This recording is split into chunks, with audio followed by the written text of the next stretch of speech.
Hi, I'm Monica with the Stop Mandated Shunning Project, where we call out religions and other groups that use organized ostracism to abuse their members. Well, the verdict is out in the Supreme Court case of Norway, Jehovah's Witnesses versus the state, and Jehovah's Witnesses won their appeal, so they will continue to have religious registration. Jehovah's Witnesses will continue to be allowed to abuse their members with practices like child coercion and mandated shunning. This is devastating news for those of us whose life has been forever changed and who have lost all family and friends and community due to this abusive practice. I had no intention of making a video today. I just arrived in beautiful Venice and I can't even enjoy it because I'm so heartbroken, as I know many of our viewers are. My first wish is to send a great big virtual hug to all the incredible Norwegian activists and survivors who have been working for years by reaching out to their lawmakers and sharing their painful personal experiences with the goal of making the world a safer place for coming generations.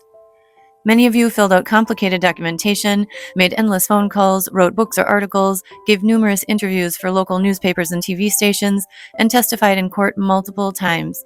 Your efforts are an inspiration to us all. I personally got to meet some of you in February of 2025 at the Borgarting Court of Appeals, and you are some of the finest people I know. Thank you for the lovely memories. Also, I'm grateful to the many caring people around the world who supported you in this monumental task.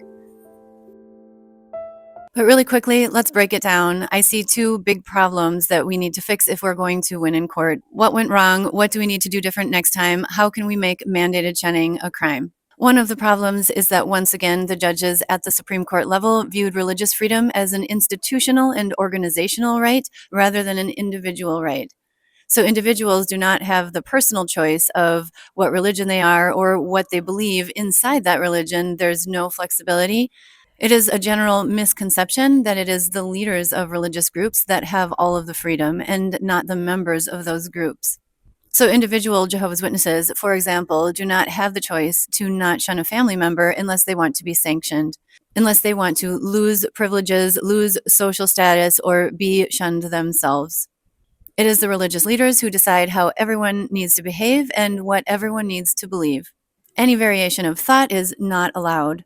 So the court has not actually upheld religious freedom of the current members of Jehovah's Witnesses, nor of those who leave and are being sanctioned for the rest of their lives. The second issue, which we saw in the Borgarting Court of Appeal, is that the judges said they are not the ones who are in a position to say what is considered psychological violence. For that, we need more data. Even the attorney for Watchtower for Jehovah's Witnesses stated that even though we might agree that shunning causes some distress, we cannot say that it rises to the level of being considered psychological violence or coercive control. He said that in order for anyone to make that claim, they would need a huge amount of data and evidence and proof. Well, we can keep losing in court, or we can get the data that Ristal, the attorney for Jehovah's Witnesses, said we needed.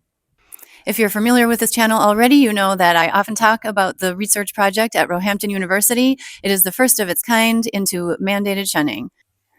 This groundbreaking research is the first to focus on faith-based mandated shunning as practiced by multiple faith groups.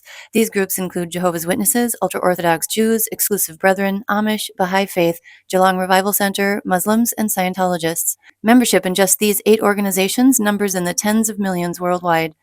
Results from both the quantitative and qualitative portions of the study will be analyzed, published, and peer-reviewed for use by survivors, lawmakers, judges, therapists and psychologists, human rights activists, and government officials around the world.